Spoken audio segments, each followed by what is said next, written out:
Let's talk about the plot to my first Justice Society movie in my DC cinematic universe. It is May of 1944, and we are on the island of Themyscira. And there we see an Amazonian oracle named Callisto suffer a horrible vision. She falls to the ground screaming because she just saw the end of the world. She is brought forth before Queen Hippolyta and Princess Diana to give her vision. She saw a man of unrivaled evil. This man would lead an army of evil across the world, destroying it, leaving only his master race. But Callisto foresaw a way to stop this. She saw Diana assemble a team of great heroes to thwart the evil. And so Diana heads out into the world of man to find this evil and find these heroes. And one day while she's walking towards the war front that she's heard so many people talking about since she left Themyscira,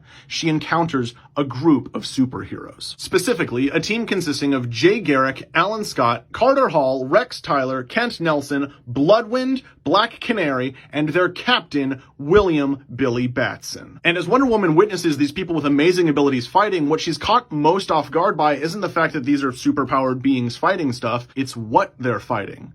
They're fighting an army of robots. Wonder Woman steps in, kicks ass, and they all beat the army of robots, and then they all get to talking. They ask her where she came from, and when she explains that she's a warrior princess from an island of superwomen, they all just sort of run with it because all of their origins are equally fucking batshit, so they don't really question anything. She asks who they are, and they explain that they are Task Force X, a secret division of the military comprised of superpowered individuals who were sent over to fight the rising Nazi threat. And then Wonder Woman looks down and looks at the robots and asks, what are these? And they explain that these are the latest inventions from Dr. Tovek Ovadia Mora, aka Dr. T.O. Mora, a Polish scientist conscripted by the Nazis who's been building them super weapons. But then the task force explains to her that while these robots are bad, this isn't the worst of it. They are hunting down a Nazi super weapon that they cannot find. And this weapon's code name is Übermensch. And then we cut to another battlefield hundreds of miles away, and we see a blonde man sitting nervously, and an older man with dark hair comes and sits next to him. And it's revealed that this young man is the son of the older man. The old man tells his son not to worry. You are everything we have ever wanted. You are the Übermensch. You are the pinnacle of our race, and you will show the world that we are superior. And with that, the blonde man stands up and heads out towards the battlefield. American soldiers pull out their weapons and start shooting at this man, but the bullets are just bouncing off of him.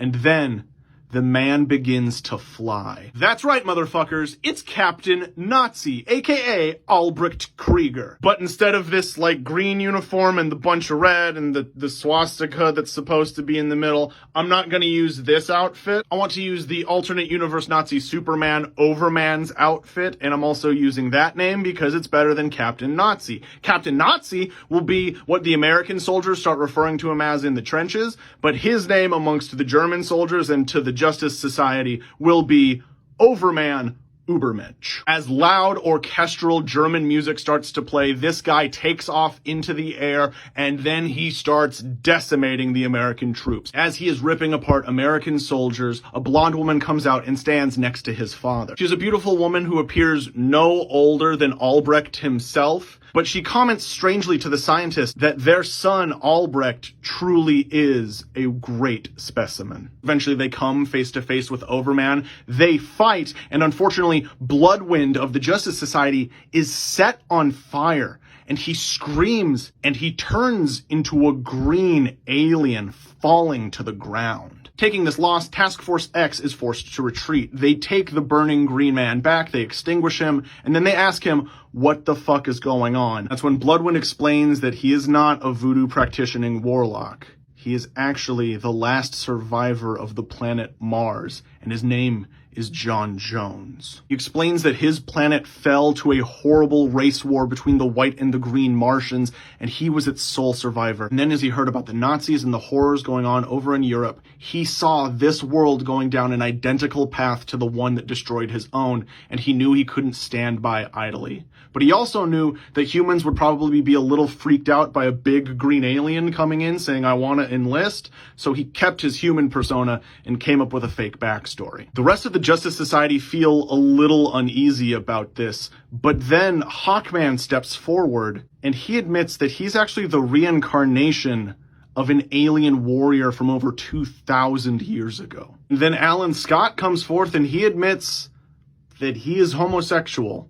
The girl he's been talking about back home, Rose, is actually a man named Ross, and he's the love of his life. And then finally, the superpowered Captain Marvel, Captain William Batson, comes forth and says Shazam. And before all of their eyes, he turns into a 10-year-old boy. And he explains that he is the chosen one of a great wizard known as Shazam. And when he heard about the Nazis having this new power, Billy couldn't stand by and do nothing. He turned into his Captain Marvel persona and then lied about his age to enlist in the military so that he could save people. And with that, with all of the secrets out and about, the Justice Society feel closer now than they ever have before. And so then later they begin their final assault on Krieger's compound. Their target is specifically Dr. Wolfgang Krieger, Albrecht's father. He is the man that purportedly turned Krieger into this superpowered being. That man cannot be allowed to continue. And things seem to be going really well until Rex Tyler goes into Wolfgang Krieger's lab. And Rex Tyler is the man who invented Miraclo. He invented a super pill that makes him super for 1 hour. So while he's looking through all this stuff, he's not finding anything about genetics. Nothing that would lead to mutate a human to superhuman abilities. And then our man is stabbed in the back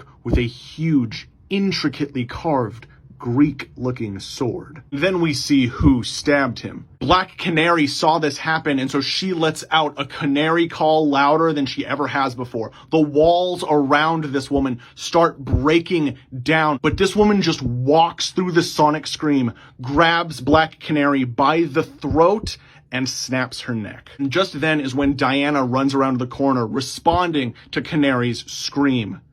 Diana sees this woman for the first time and recognizes her. This woman who's been calling herself Paula von Gunther, the wife of Wolfgang Krieger, the mother of Albrecht Krieger, Overman. Her real name is Helen of Themyscira. She was an Amazon who was banished a century ago. She believed that with their superior powers, Amazons should take over the world, and she was banished out into the world of man for her beliefs. But unfortunately, this blonde-haired, blue-eyed superwoman found herself in Germany, and she found herself her soulmate in Wolfgang Krieger, a man determined to make the master race a reality.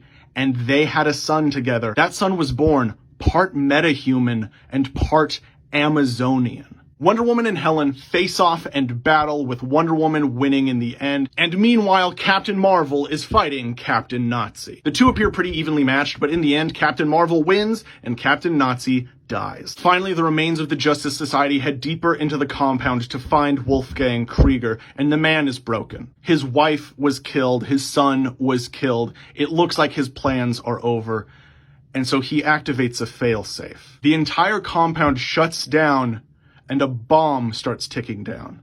But not just any bomb, a nuclear bomb. Wolfgang himself isn't a man of physical means, he only has his intellect. And while he was lying about being a geneticist, he was not lying about being a scientist. He and Dr. T.O. Morrow developed that nuclear bomb together. And if these people killed his wife and son, then the very last thing that he could do is make sure that his weapon kills them. Wonder Woman takes out her sword and beheads the doctor, and then they all try to figure out how they can shut this weapon down, only for them to find out that they can't. They realize that by working together, Diana and Captain Marvel can drill a way out of this compound, but even then, the detonation from this blast would carry radiation all over. There's nothing they could do to save the innocent people around this compound.